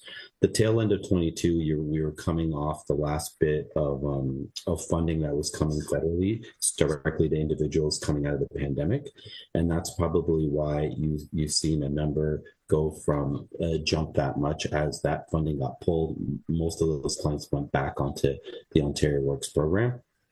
Thereafter, though, I would say that number was probably more realistic to probably the historic averages, and Director Marshall could probably share a little bit on that. The jump between then and now is definitely related to what we're seeing coming out of that second wave of the economic impact of a pandemic. So the first wave was those that were on subsidy already. The second wave are those that were not on subsidy and probably hanging on with multiple jobs or just trying to get by, and you're finding them now falling into a need for social service support. I think the other portion of that growth is connectivity. Becoming, as you saw in the video and in the presentation, and as Raylyn had shared, going to the places where people are at and reducing the barriers to access is getting more people connected to services. And I think that's why you're seeing that number go up. There has been a significant focus on well-being and connecting people holistically to all the services, not just the income support. And I think you're kind of seeing the true nature of that work in the numbers. But Director Marshall, maybe if there's more to add on the data pre and post pandemic, but I think historically we haven't seen this type of number. Excellent. Thank you, Mina. Through you, Mr. Chair. What I'd like to share is we actually had this opportunity earlier this year to do a wee bit of a caseload analysis. So we're looking at folks who have accessed services for 5 years consecutively or longer. And what's the barrier? What's getting in the way for folks? So working with our divisional partners within our CPPBI department, we were able to pull that data and really explore that. So there's top 5 reasons, which I'm sure you can guess that potentially mental health and physical health are the key barriers for folks in exiting social assistance. So aside from that, there's also concerns around caregiving roles, whether that's for children, but also for aging parents, for partners, those sorts of ideas. So what we are doing as a team is that we're taking that data and we're exploring if these are the barriers, how can we impact those? So through our service plan and through our goals and our visioning for 2027, we are including that data in order to make some plans to be in the community more in rural settings as well. What does that look like? Transportation is a significant piece for folks as well. So how do we, adjust the way we work to be able to best support? So those are some of the pieces that really are also contributing to folks accessing social assistance. Another key piece that we're really, diving into again, and you've seen through the presentation today, is that connection with health services. For folks, if you don't have access to healthcare, you are so limited in to be able to get the supports and services that you need. So having these partnerships has been such a significant impact for us as a team, the learning, the knowledge transfer, and the connection, but also what that means for folks accessing services. So there's just a little bit more information for you. Thank you. Thank you very much. Councillor Snell, are you complete there, or another question? Another, if I could. Sure. Chair, thank you. Because those numbers obviously are staggering, and whether or not that level of growth rate is sustainable for the county, for the province, for the country, right? And we're not the only the county, obviously, that's experiencing these types of numbers. And so one of my questions is, I would love to see going forward in reports to see how many did we move through the system and get out of the system, so what are we doing proactively to lessen that curve, for one? And for two, what are we doing to, intentionally try to manage generational poverty? Right? It's a difficult subject, but sometimes, this becomes a cyclical system where it becomes a family and a generational problem. So what are we doing for the young people that are in these environments to move them into a more individually sustainable environment? If I could ask that, please. Through you, Chair Measures. So, Councillor Snell, I think for the first part of your question, in terms of analysis, like we are actually working and will be launching a dashboard this year to show kind of the impact of the work and the net new client versus like Director Marshall shared, like the 5-year and plus client versus the situational client, and then just that transition on the caseload and a demographic or portfolio on the caseload to tell you the story of who is our clients, who are they, and what are their top 5 or 6 challenges. In terms of and we've been focused on this data analysis on how can we target certain subpopulations within the client base to see the successes, including the generational clients and the younger clients that have probably more opportunity to get to a path to employability.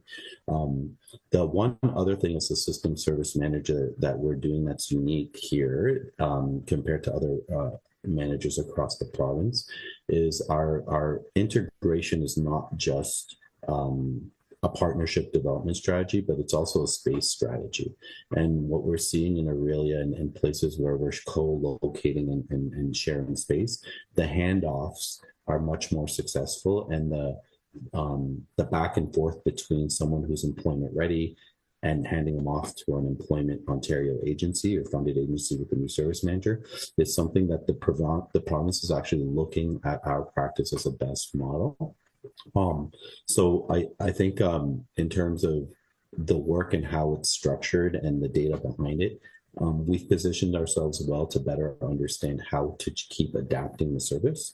And then again, trying to address those underlying impacts that are causing the cases to either stay stagnant or need people to enter the system.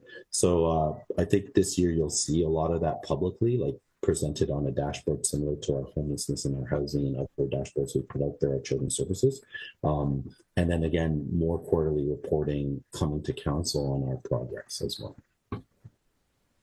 Thank you very much, General Manager. Thank you, Councillor Snell. We're going to go to Councillor Hamlin next, and then Councillor Dornford. Go ahead, Councillor Hamlin.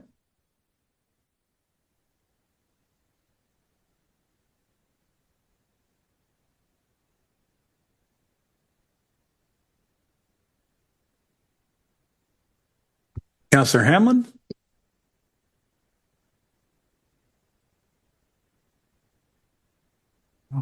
Okay, sorry, my mute button moved. All right, I've got it. I had a really straightforward question. That is, well, let me just first say I'm so happy to hear this presentation today. And it is amazingly great to hear that the whole person approach is being taken. And there's so much collaboration between all of the organizations that are offering assistance independently. But my question was, I was looking for a list of where these services are, and even if it's just an advisor, sometimes I heard in the presentation might be somewhere 1 day a week or 4 days a week. I took a quick look on the website and I couldn't find it. And I'm just wondering, is there any place where all these things are listed, or could it be sent to the county councilors? Thank you. Mina, would you like to take that, or over to Amy? What do you think? Maybe Director Marshall can kind of... Director Marshall, please go right ahead. Absolutely. Through you, Mr. Chair. Thank you very much for the question. And yes, we do have our list of about over 35 locations right now. We don't have that posted because that can change because we are pivoting depending on the need of where that is in the community, and it's ever growing. However, we'd be more than happy to pull that information together so you can see that information. It would be time sensitive, so it can change again, as I said, at any given time, but we can give you a status update right now and continue to update. What we're doing is working with our community partners, which is one of the greatest things of the work that we do, because with our community partners, we can identify where do we need to be, what does this look like, when, how, etc. So we can definitely pull that information together and continue to update you in formal reports moving forward, as well as see how we can potentially adjust that to ensure more community awareness of that. Thank you. Thank you. Councillor Hanlon? Yeah, thank you for that, because I do know sometimes our staff at our municipality are approached with these kind of needs. And if we had somewhere to refer people to, even if we know it's an ongoing, changing thing, I think it'd be really helpful. So thank you. Well done. I'll just add, if I may, Ms. Marshall, do we participate with 211 and give them all the information that they need through the 211 service? Yes, Mr. Chair, we do coordinate quite closely with 211 and work closely also with our partners at United Way, who are very connected within our community as well. So we're ensuring that they're aware of what that looks like and how to access services. The best piece that we can share with the community is to either come into one of our offices or call our office. If we're not somewhere local to you, we actually are also meeting people out in the community where they need to. Is that it's importance? Is that the library, as we said, or somewhere new? And we're always 100% willing to continue to find a new location to best support folks. Excellent. I expect we're probably carving out some space for you at our Rose Street build too. Let's go to Councillor Dornford. Go ahead. Good morning. Yes, thank you for the presentation. And it's really great to have this information because, as Councillor Hamlin said, these are issues that municipal staff and municipal councillors are encountering all the time. So it would be really helpful to have kind of some clear communication about how to access. I sat in on a Couchiching Ontario Health Team collaboration table meeting last week, and they announced a new coordinated care access system for mental health and addictions that the province is building. So they have apparently built the back end and are just reaching out to service providers to get everything integrated. And the idea is that no door will be the wrong door. The province is going to coordinate all of the services to ensure that there's less duplication and that the path is clear for physicians, for community service agencies.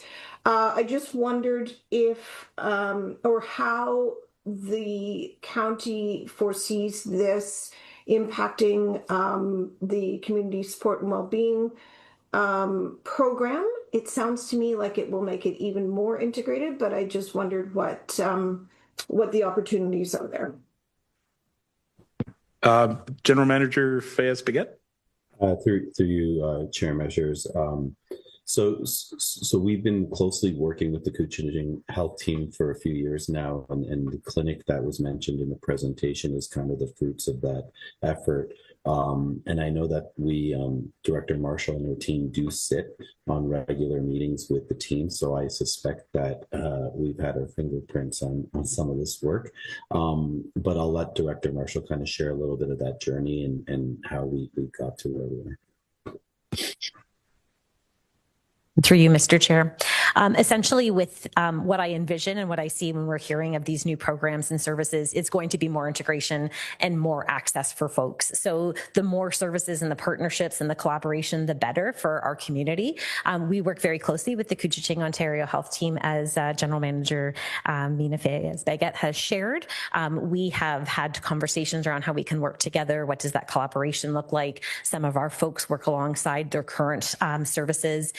We have those connections so that way, if someone is in, working and accessing services through the Couchiching Ontario Health Team, they can connect directly with our supervisors who are based out of our Orillia office. So they have those connections and we have those partnerships. So what I see with this is in envisioning continued collaboration, continued growth with services, and we're wanting to be a part of absolutely everything that we possibly can in order to be able to support our residents in the community. Thank you very much. Councillor Durnford, you're complete. That's good. Thank you. And we're going to move over to Councillor Leduc, please. James. Thank you, Chair. Lovely presentation. Love it. I actually love the new name, Community Support and Wellness, Wellbeing. That's what it's all about. You're providing excellent services. I just was wondering, we just was recently presented with a community action poverty plan. I know they're going through the county with these plans. How is the county integrated into that plan? There was 9 recommendations that came out of that plan, and the majority of them were looking at Bradford Squillenbury, actually making them action items for Bradford. And I tried to express to the group that this is an upper level government. We want to be a participant in it. It's absolutely our communities, but we want to make sure the plan is working hand in hand with the county's efforts. My whole vision when we set up our 177 Church Street hub, it's called the Community Hub in Bradford, was to bring this type of system where we actually, you came in the front door and you got all the services provided to you. You were taken care of right through every need that you needed, so that there was no confusion. Because the worst thing, the hardest thing about being in these situations is finding those services. And it's difficult for people that are, right on the edge to go out and access them. So I'm just wondering, my question would be, are we working closely hand in hand with these anti-poverty action plans? And can you maybe express a little bit more on how that's working? Thanks. Through you, Chair Measures, maybe I can share generally here. So yes, the answer is yes. We have been working closely with staff and the leadership on the specific anti-poverty action plan for Bradford West Gwillimbury. Also discussing space, this space that you referred to, Councillor Leduc, we're actually been asked to contribute some staffing resource to actually manage the space and make sure, I think it's about 10 hours a week that's been discussed. Those discussions continue. I believe there's an upcoming meeting in the next week or so, picking up where we left off before the holidays. So we should have a formal kind of response strategy that aligns with our work. We did something similar with the city of Orillia in the fall of last year, after their declaration on food insecurity. We actually came and presented to council a strategy of how we can connect that declaration and that work to some of the work that the county is responsible for. And similarly, we'll do the same thing with the town once we pull together the plan and show and demonstrate the resources. Those resources could include, and most likely will include, our community support and well-being teams, like presence at site locations and partnerships with the agencies operating the space. But it'll also have our partnership office, which is kind of more of the regional office that does the partnership collaboration and the safety and well-being plans. That team will be the one leading those presentations at council. So you'll see from the county. All right, thank you very much. I don't see any further questions. So again, I want to thank the director and her staff for her presentation today, and thank the General Manager, as always, for insightful information on this great project. At this time, I'd like to bring the resolution forward. It'll be moved by Councillor Durnford, seconded by Councillor Hamlin, that CCW 2026-016, dated January 27, 2026, regarding the community support and well-being departmental updates, insights, and impact be received. Are there any further questions? Seeing none, I'll call the motion. All in favor? Thank you. That carries. Folks, we're going to go live. We are live, Mr. Chair, so carry on.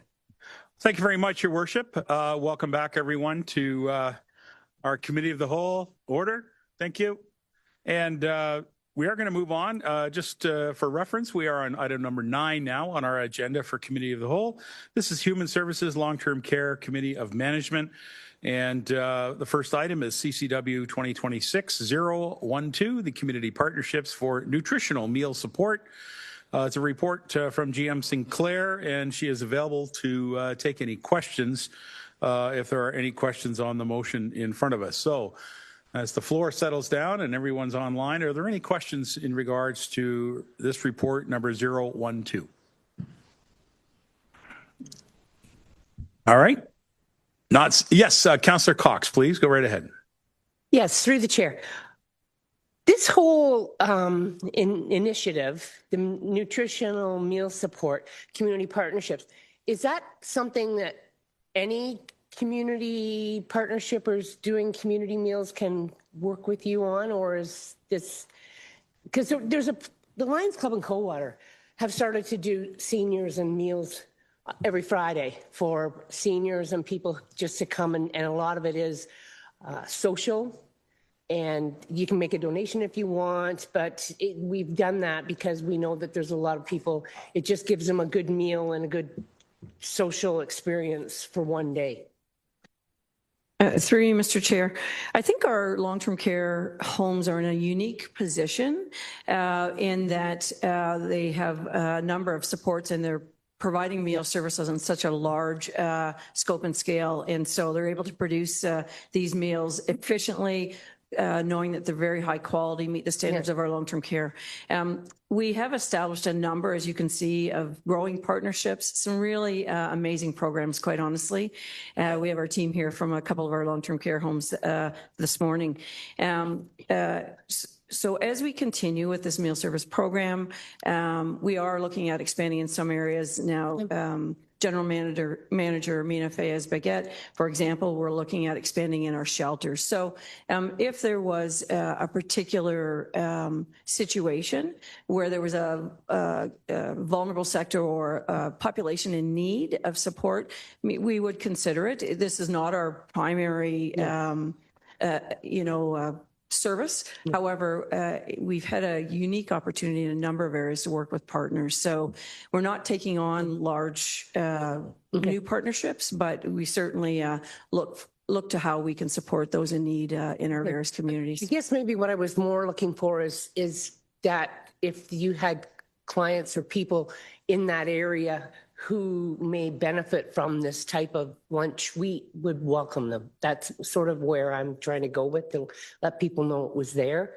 And that's why I wasn't sure between you and Mina that something like that, at least it's happening. And thus if there is, like we've had a couple of people even come from Aurelia. So, I mean, that's fine with us. But we just like people to know that it's there and available, and we know it's a good thing. Through you, Mr. Chair, I think if there was additional need, we certainly could take that offline and have discussions to see if there was others that we could support. Okay, thank you. Thank you, Councillor Cox. Are there other questions to this report? Yes, Councillor Dolan. Just a comment. This is such a win-win. I think it's really innovative, and kudos to staff for doing this. And not only is it supporting, perhaps people in shelters and such, but the long-term care homes have been long known not only for making nutritional meals, but for doing it on an extreme budget. And I know my former deputy mayor used to always complain about the amount of money that each resident got a day for meals. But to be able to do it so efficiently as well, cost efficiently, I think this is just a win for everyone. Good comment. Particularly like the soup for seniors. Good idea. Are there any other questions? Nothing? No further questions? All right. Thank you very much. I'd like to put Councillor Cox will be the mover, and perhaps Councillor Prost will be the seconder. And the item is item CCW 2026-012, dated January 27, 2026, regarding the community partnerships for nutritional meal support be received. Any further questions? Seeing none, I'll call the motion. All in favor? And that carries. Thank you very much. And thank you to the long-term care staff who are here. All right. Moving on to item number 10, our Human Services, Other Matters for Consideration. We do have an item on our agenda. It's kind of a good news thing in regards to the 2025 Government of Ontario Advocacy Days update. GM Sinclair is available to answer any questions, but if you consider this committee, there's been some significant communication with the province on behalf of the County of Simcoe, and our staff have represented as well, making that connection from staff to staff at Queen's Park. So are there any questions for this report? Online, nothing? Okay, seeing none, perhaps I'll call upon Councillor Fallis. Can you be the mover? Thank you. And perhaps Councillor Fowler could be the seconder. And that item CCW 2025-034, dated January 27, 2026, regarding the 2025 Government of Ontario Advocacy Days update be received. Nothing further? I'll call the motion. All in favor? And that carries. Thank you very much. Under other matters of consideration, I'll pass the chair back to His Worship regarding the next item. Thank you, Chair Measures. There is an in-camera item, so I will go in camera at this time. I'll ask the city reps, thank you for coming, but some of you are invited to this in-camera session if you're on the long-term care. So it's Mayor Barry Mayor Nuttall, Aurelia Mayor McIsaac, Aurelia Councillor Fallis, and Aurelia Councillor Durnford. So if you can please stick around, and I'll thank the rest of the city reps for attending today, and then we will look for the motion to go in the camera. That Committee of the Whole resolve into closed session at 11:10 under the authority of the Municipal Act, Section 239(2)B, personnel matters about an identifiable individual, including municipal or local board employees, and Section 239(2)E, litigation or potential litigation, including matters before administrative tribunals affecting a municipality or local board. Could I have that moved by Councillor Fryer, second by Councillor Van Stavern? All in favor? That is carried. So I'll just wait till we're ready. If you're online, join us. Please make sure you have to leave your camera on and make sure you're alone. Thank you. Okay, we are live again, folks. So with that, I will read the public motion. A direction in camera. It was moved by Councillor Measure, second by Councillor Locke. So the direction in camera and recommendations contained within confidential item CCW 2026-044 dated January 27th, 2026 regarding personnel matters about an identifiable individual, including municipal or local board employees, and litigation or potential litigation, including matters before administrative tribunals affecting the municipality or local board, be approved and voted upon in accordance with Section 239(6)B of the Municipal Act. And that was voted on and carried. And with that, I will turn the meeting over to the Corporate Services Chair, Chair Dolan. Thank you so much. So we're on item 11 in your agenda, and that's the consent agenda. There's one item on the consent agenda. That's the West Gwillimbury Transfer Station redevelopment adjustments and cost optimization. Did anyone wish to pull or speak to that item? I'm not seeing anyone, so could I please ask for a mover and a seconder?